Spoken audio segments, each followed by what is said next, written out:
Hi, everyone. Welcome to the Capital Raiser Show, Season 5, powered by the Family Office Club. I'm your new host, Weston Walker, and we interview only the best investment managers and entrepreneurs. Shout out to our sponsors, the Family Office Club, Capitalist Pro, and Invest Next. Today we have RJ Burr, who is the president and CEO of Panex Oil and Gas. He raised around $300 million for his companies. RJ, welcome to the show. Hey Weston, how you doing today? Good. Good. Glad to have you on. So tell us about your background and how you got into oil and gas and also the story of raising capital. It's all I've ever known. Some kids spend lifetimes looking for their purpose and trying to find what they wanted to do. I knew what I wanted to do at 7. My dad took me on a drill site for the first time. I saw the army of pump jacks and was fascinated. It's really all I've ever wanted to do. Funded my first deal at 18. I'll be 50 in May. It's all I've ever, like I said, it's all I've ever known. And Tell us a story about 18. That's incredible because I'm 20. well, when I got in the business, I graduated high school and applied to college. I did the whole college route. I'm literally 12 hours away from my degree. I got in an argument with one of my teachers, and she won the war because I walked away. I won the battle because I made a good point. But it was something where the woman started lecturing me quite thoroughly on a job that I already had. And when she got done, my buddy looked at me and said, "Man, I knew you were doing good until I saw your knuckles go white." And I looked at her. I said, "Are you done?" She said, "Yeah, I'm an older student. I'm probably 21, 22 at this point." And I said, "Are you done?" She said, "Yeah." I said, "You're one of those people that if we took your books from you and dropped you in New York City, you'd starve because you have absolutely no idea how the real world works. In fact, the job that I just performed that you're chastising me for is the exact job I have. It's what I do on a daily basis when I leave here. And the fact that I would let somebody like you have a say over somebody like me, that day's over. You'll never have another say over what I do. I can make more money in a month than you make in a year." And I turned and walked out, and that was the last college class I ever went to. And when I got in business, I came in, and my dad told me, and it's a simple fact that if you cannot fund your own deals, you're always at the mercy of somebody who can. And so my first day in the office, he sat me at a desk, put a phone in front of me, handed me a phone book and a script, and said, "Have fun." And I started smiling and dying. And I spent the first 20 years of my career helping build my family's company. It ended here a little over a decade ago when Marathon Oil bought us out. Entered into early retirement. Was gonna play on the PGA Tour. Took me about a month to realize that wasn't gonna happen. I didn't have the skills, and took another couple years for me to finally go stir crazy. And we started Panex here. It'd be 9 years ago in July is when we started Panex. Awesome. Yeah, so tell us the journey with the family business as well as Panex. Well, your family, there's a reason third generation, fourth generation family members seem to take a business that has been doing this and because when they enter the workforce, they already have a base of knowledge that takes decades for somebody that doesn't know the industry to acquire. And so they're already hitting the ground running when they get there. When I got in oil and gas for the first time, I'd been around it my whole life. When somebody said intangible drilling cost, I knew what that was. And so it's not something that I had to really learn how to do it. Now, when it came to communicating with people and it came to perfecting your profession, that took time. That's not something, what the only thing that can buy experience is time. And so that's where I spent the majority of my career. Now, one of the main differences when it comes to family is, I can't speak for every family. I can speak for my family. We know each other. We know we have each other's back. We know that when my brother's in the field overlooking a well, I don't have to worry about that well because he's out there and he's got it. When it comes to the cost, I know that, it's going to cost him just as much money as it cost me. So what does that tell me? He's going to get us as good a price as he can possibly get because it's our money. And so it's just there's certain things built in. Now, can you have a successful business without family? Absolutely. It's a key to life. And I learned this a long time ago when I was reading Think and Grow Rich. And it's important to know what you know. I mean, that's vital. However, it's more important to know what you don't know and hire people who do. And so when you understand it, and it's just knowing yourself. I mean, it's you really got to. I had a meeting this morning with my whole crew in the field. There were about 7 of us on the phone. And I looked at them, guys. I said, guys, please understand there is no ego here. Now, don't get me wrong. I have a healthy ego. I really do. I think I'm good. And, my track record speaks for itself. However, my only goal with this company, there's one thing I want to do: win, period. I don't care whose idea it is. I don't care who comes up with it. I don't care where it comes from. I want the best. And so if you have a thought, if you have something that you think could help improve what we're doing, by God, tell me about it. It doesn't matter who you are. If it's the right idea, it's what we're going to do. Because as long as we all know that our goal is the same, and that's to win, well, then we'll all pull on the rope in the same direction. And so that's just kind of how I look at it. You make sure the people that deserve credit get credit, and you're a servant to your crew. Yeah, you mentioned your track record in there, and you've been building your track record since 18. You dropped out of school, and you started doing deals very young. So tell us about your track record, what types of returns, and the different projects you've done. First life and second life and all. First life was a little different. That was, we were building the company. We were, in a different position financially. And then we got on a run there in the mid years where, I'd say our early years, we weren't very successful. Heck, you're always out there scratching. Most oil companies have a rough time hitting wells. And then all of a sudden you get in a sweet spot, and it's what do you do with it when you get in that sweet spot? Well, we took our sweet spot, built the company, and Marathon ended up buying it from us. Now, in the last 9 years, we've been drilling completely differently. When we started Panex, we knew, one, we weren't looking for a cosigner. We didn't have to do anything. We could have sat here and not done a thing and been just fine. And so we weren't pressed to buy deals. So we could be methodical, we could be patient, and we knew we could scrutinize everything we wanted to do before we did it. And with that being said, you also have to understand the industry.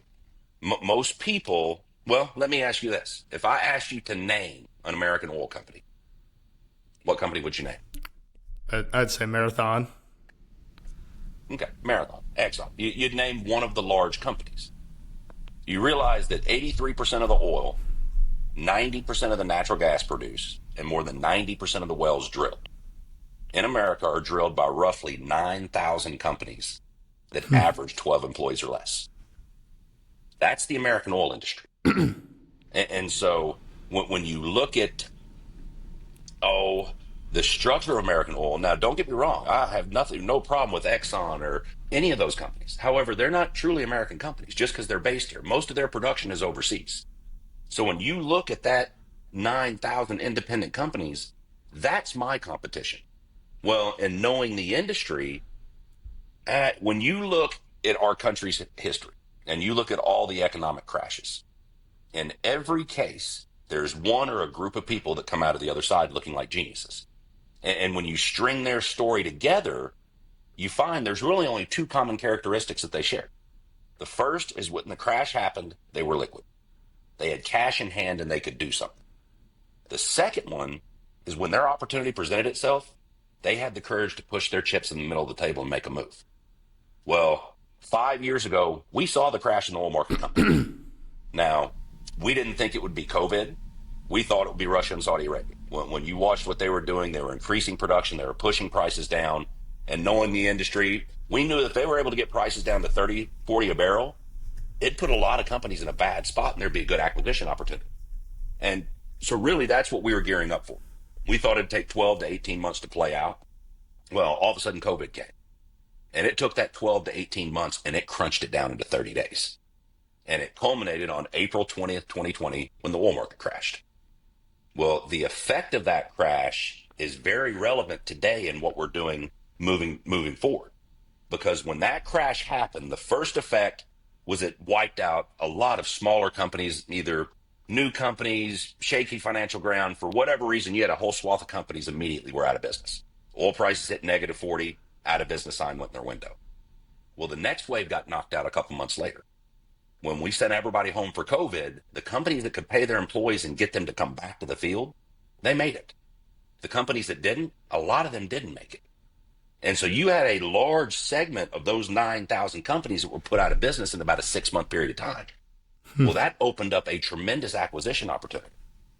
That's what we did. We made, 23 different acquisitions, secured about 3,000 acres, and what we believe is about 100 million barrels of oil in reserve. Now we've been developing them. Now, the beauty of the moment in time we're in right now is that history typically does not repeat itself in less than a 10-year period. Typically, it takes several decades. Now, if you can prepare it, if you can watch it and you get ready for it to repeat itself, you can make a fortune if you're ready for it.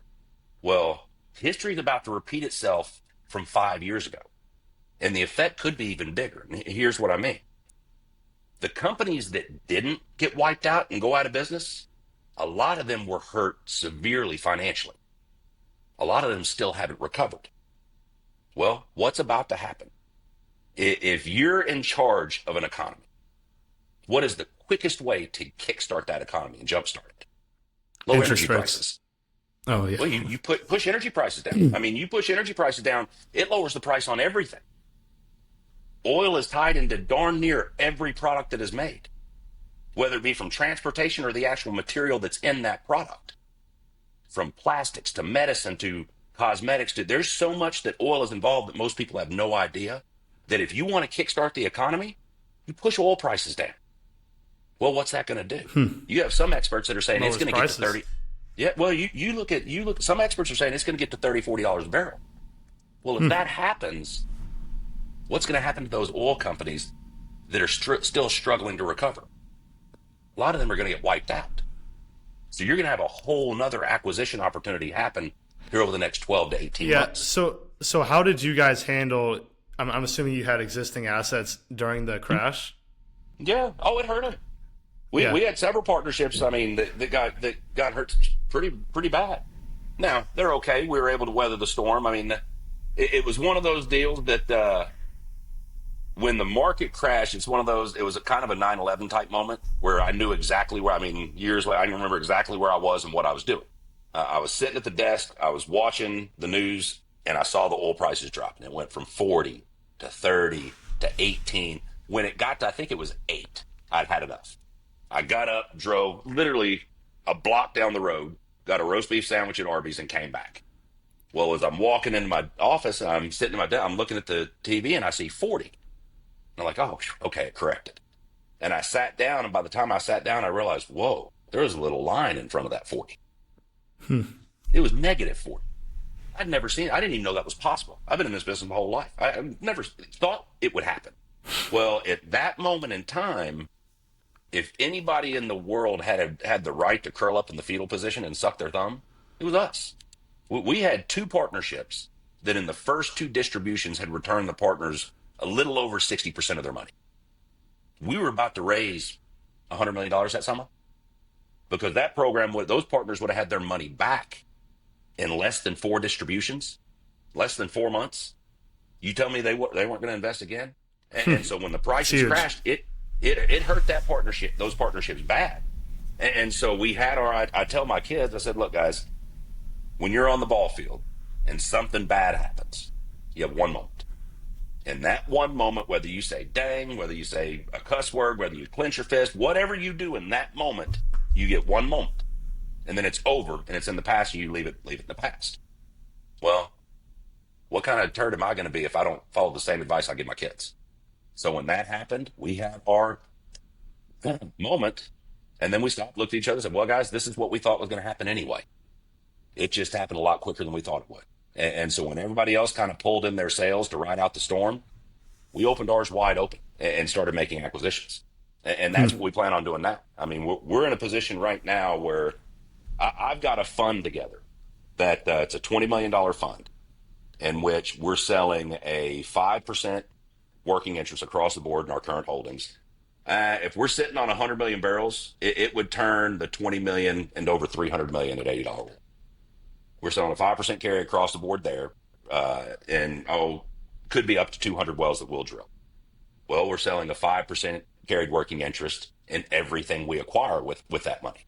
So if we acquire another 100 million barrels, well, that add another $300 million because they'll get a 5% carry in everything we drill on. Well, then we're also including 400,000 barrels of the reserves we already have to protect the partner's money. And basically what it shows is the partner's getting their money back in the roughly 3 to 6 year period and having a shot at making upside of 20, 30 to 1 on their money. Now, the kicker of the whole thing is, let's say I'm wrong. Let's say I'm wrong 10 times over. And let's say the holdings we have right now don't have 100 million barrels. Let's just say there's 20 million barrels in it. If that's the case, I still turn that same 20 million into over 60 million. Still turn a $100,000 investment into a $300,000 investment. And now, what time frame would that be in? Oh, you'd probably look. These wells will typically last short side 12, 15 years. Long side, you're going to have some of these wells produce for 40 years. But it'd be for a 20, 30 year period. But the kicker is the reason we put the reserves in there is most of my partners, they're not willing to sit there and get 2% the first year, 4% the second year, 6%, whereas we're building it up.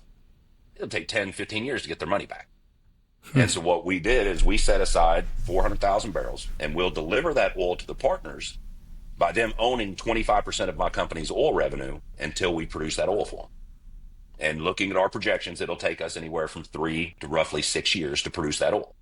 Best case scenario, we start knocking it dead, we'll have their money back in their pocket in 3 years. Worst case scenario, 6 or 7 years. So we have their money protected back in their pocket. Well, now that gives us the chance to get these wells drilled and get this revenue building.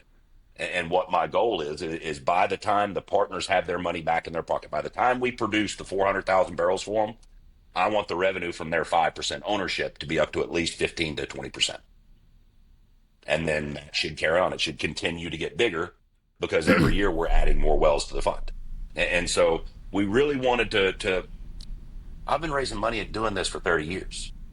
I've seen how companies raise money. I've seen how oil and gas companies work it. And the biggest problem I see is people invest in oil for really, don't get me wrong, the tax benefits are tremendous. That would be stupid of me to not acknowledge the tax benefits. That's a tremendous factor. When Uncle Sam pays for roughly a 30-year investment, it's a pretty good benefit. We'll set that aside. The reason people invest in oil is to make multiples on their money. They want 10 to 1, 15 to 1, 20 to 1. They want the Beverly Hillbillies. They want Jed Clampett. They want the Gusher. Well, most of your build your company overnight fields have already been found in the United States. So to hit one of those big wells, the only way you can offer honestly tell somebody, hey, we got a shot at making 20 to 1 on our money, is if you put a big rank wildcat well into your deal that you got a 1 in 30 shot at hitting. Well, how many times are you going to have to drill that well before you get that home run shot? And so it basically break even. Yeah, well, I mean, and so yes, there are a lot of winners in oil and gas because of that. However, there are many more losers because it's going to take you a lot of wells to get that one big one. And so we wanted to put our partners in a position where we could offer them the same type of upside potential, but not expose them to near the risk. And that was why that's why we created this. Is we wanted to put something together where our partners knew that. Now, is it guaranteed? No. The world could open up and swallow my company tomorrow, and we lose everything that's invested. I'm not. That'd be stupid of me not to say. Could it happen? Yeah. Do I think it's going to happen? Absolutely not. I wouldn't have bet everything I have on it. It's just so I do have to acknowledge it. But if I got my partners in a position where let's take it out on the word. Let's say it took me 10 years to get their money back to them, and they still made 10 to 1 on their money. You think they'd be mad at me over a 20-year period doing that? We'll cut it in half. Let's just say I made 5 to 1. Now, could it be 0 to 0? Yeah, I could. But when you look at my track record, heck, in the field we're in right now, we've drilled 12 partnership wells in the last 3 years, found oil on all 12 of them. We had 2 mechanical failures and have placed 10 of the wells into production. We're drilling direct offsets.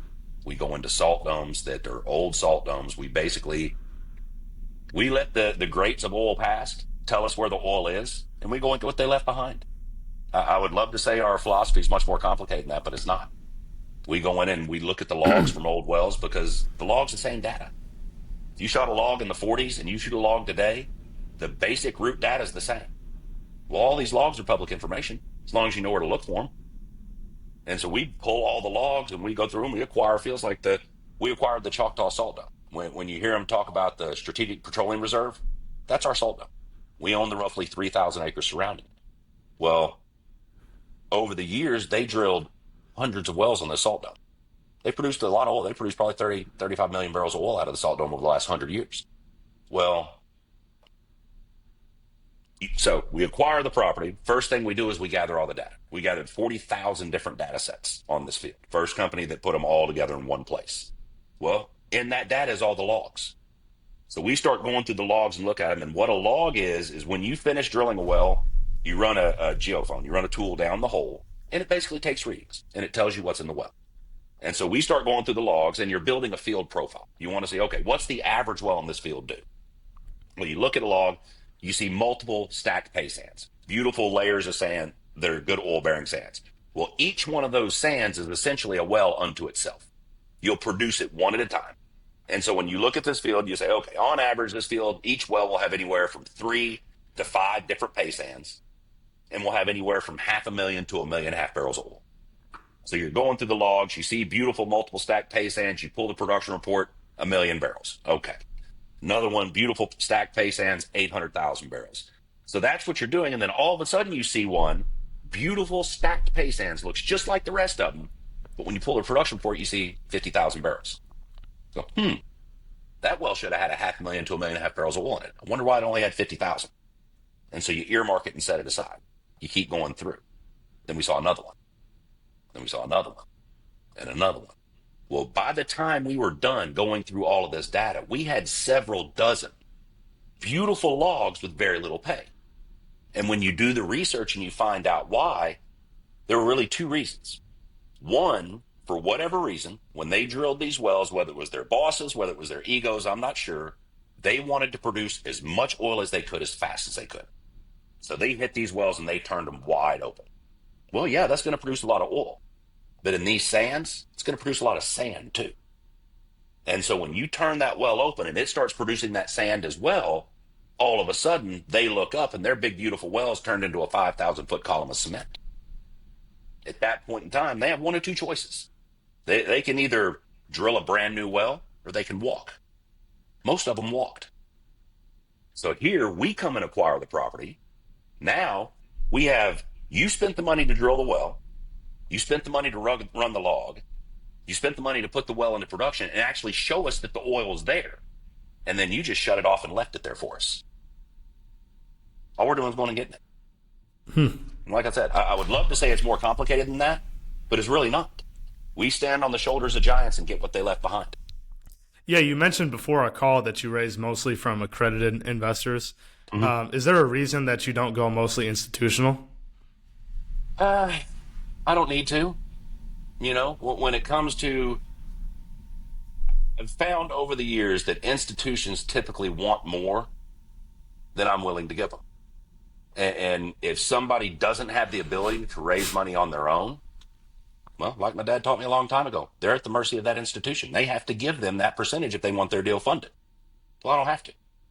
And so I can do it on my own. Now, if an institution came to me and gave me a proper deal that we could all live with, hell, I'd welcome them aboard. I have no problem with it. It's just that when you don't need to, heck, I'd rather give that money to my partners. Because without my partners, I don't have a business. And most of my partners understand that I'm capitalistic, I'm greedy, I want the biggest house, I want the biggest car, I want the biggest dog. That's just how God made me. That's who I am. But I'm also intelligent enough to know that for me to get what I want to get, I have to win for my partners. Because without them, I don't have a business. And so every decision I make has one fundamental question that has to be answered. Is it good for the partners? And if that answer is no, I don't do it. Doesn't matter how good it is for me. And so I make sure that I put my partners. Does that mean I win every time? No. This is oil and gas. If anybody has ever told you they've won every time they've done it, they're lying to you. Please run. It is oil and gas. Now, do we win a lot more than we lose? Yeah, we're pretty good at what we do. In Hmm. the last 9 years, the last I looked, we drilled 38 partnership wells and have placed 34 of those wells into production. We drilled three big wildcats. In fact, the first three wells we drilled were three big wildcats. Missed all three of them. From that point, I'm wrong. We drilled 38 and placed 32 of them into production. We drilled four dry holes on the wildcats and had two mechanical failures in our Choctaw field right now. And so Yeah, in terms of that's over the last 6 returns, years or last in 9 years. terms of return, yeah, like the returns you give to investors, what's your track record there over since you I'd started? say in the last 9 years, we've run 15 partnerships. The worst partnership will probably be the first one we ran. I think the partners will end up losing when it's all said and done, maybe 15, 20% of their money when it's all said and done. And so I would consider that a loss. It's not an entire loss, but I did lose on that one. So of the 15, that's probably the worst one. I have probably three of them that are break even or maybe a little profit. Uh, so that's four. So I'd say of the remaining 11, and this is just off the top of of the remaining 11, I'd say eight of them will be anywhere from 3 to 5 to 1 on their money over a 15, 20 year period. I have one that has a shot. It's a 5 to 10 to 1, but it's a stock play. It's not necessarily based on production. And then I have one that, man, I think these guys will end up making about 20 maybe 25 to 1 on their money. That they own a It's piece of interesting. everything that it's what I modeled my current acquisition fund. It's what I modeled it after.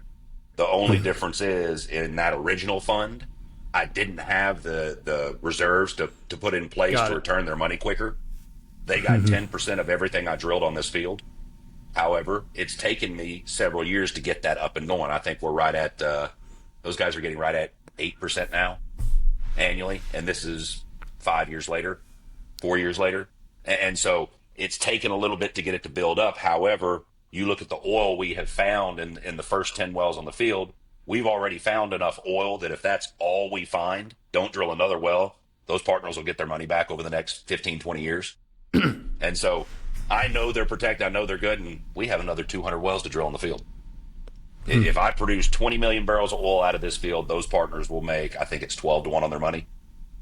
We think there's 100 million barrels out here. So, I mean, those guys are. And so when I designed the acquisition fund, that was what I designed it after. I said, okay, hang on. My partners love that. What is the one complaint that I'm getting? It's taking us a little while to get it up and going, to get these wells drilled. Okay, we'll fix that on this one. I'll put 25% of the company's oil revenue. That way the partners know right from day one they're getting revenue.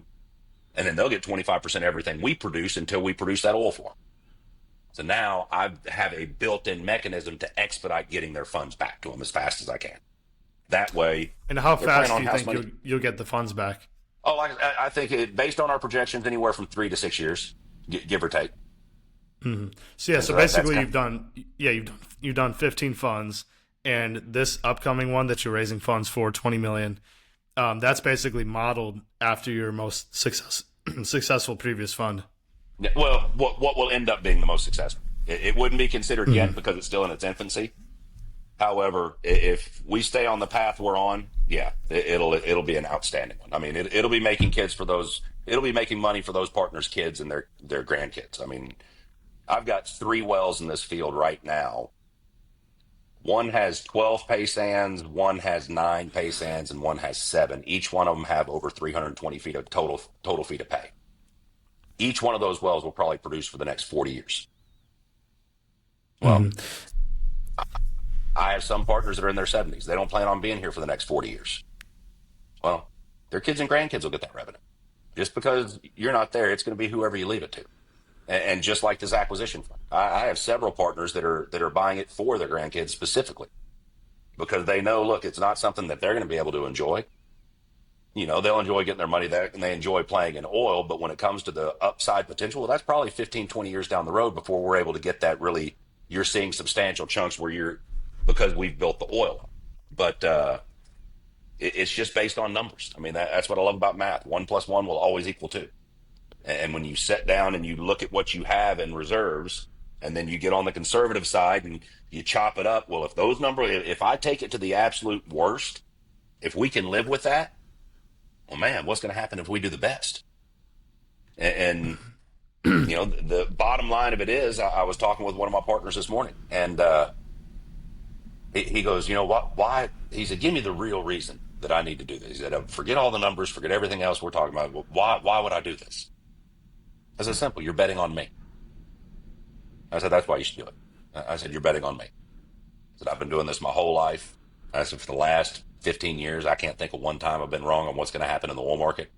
And I know that if I'm right here, I'm going to make my point. This is legacy type money that I can make my partners. But let's say I'm wrong 10 times over. I can still make you 3-1 on your money. Where else in the world can you go and get that? Could you briefly describe the tax benefits? You mentioned that earlier. Now, like real estate has tax benefits. On this one, there really won't be any tax benefits because it's a fund. This is a pure revenue play. Now, I tell my guys, don't expect any tax benefits. However, if we are able to generate some for you, just kind of count that on gravy, because it'd just be very difficult with them owning such a small percentage of each well. And with the number of wells we anticipate drilling, how do you account? It would be an accountant nightmare. And so I just tell them, don't expect any tax benefits on the fund. However, on the drilling programs, which we always have drilling programs going on because they are well-specific programs. We're drilling this well, and this well. Your money are going towards these three, and so you're actually investing in the direct drilling of the wells. Well, in those investments, like I said, I have them running 12 months out of the year because my partners always need tax benefits. What a lot of my partners will do, will use their money however they want the first 10 months of the year. Come November, they call their CPA, find out how much they owe in taxes. Come December, they call me and protect it. And so when you go that route, when you're looking at the drilling programs, it's roughly a third. It's the intangible drilling costs. In year one, you're looking at about a 90% write-off. And so now, once again, I'm not a CPA. I can just kind of give you general rule of thumb. But you put 100,000 in, first year you're looking at a 90,000 write-off. Let's just say you made 400,000 that year. Well, Uncle Sam will now look at it like you made 310,000. Cash on cash, it's roughly about a $33,000 to $35,000 per 100,000. So essentially, when my partners invest in a drilling program, they're playing on 65-cent dollars. If I break them even, I've made them 35% on their money. Yeah, it's because of tax write-offs. No, it is tremendous. It is tremendous. Now, when it comes to comparing the two, you can't. When it comes to comparing the acquisition fund to a drilling program, because they're two completely different goals. With a drilling program, I'm more apt to get your money back in your pocket quicker because of the daily production numbers and your larger ownership in the well, and you're looking at significant tax benefits. However, when it comes to overall upside on a drilling program, you're probably going to be restricted to upsides of anywhere from 8 to 12 to 1 on your money at the absolute best, barring a price going through the roof. And so that's what you're looking at is I look at this field. In this field right now, I have 4 partnerships in this field. And the reason I use field, it's very hard to compare wells from one field here to wells from another field here. It's 2 completely different fields. And so it's hard. You can't really extrapolate what these wells are going to do by looking at those wells' numbers. However, I can look at these wells' numbers and extrapolate what I'm going to do here. And when you look at the wells, the partnerships that are in this field, what we have, 1, 2, 3, 4, we have 5 partnerships in this field now, and just finished funding our 6th. We hadn't drilled the wells yet. And so in the 5 partnerships we have, one of those partnerships is projected at about an 8 to 1 return. One is projected at about a 6 to 1 return. 4 of them are projected anywhere from 3 to 5 to 1.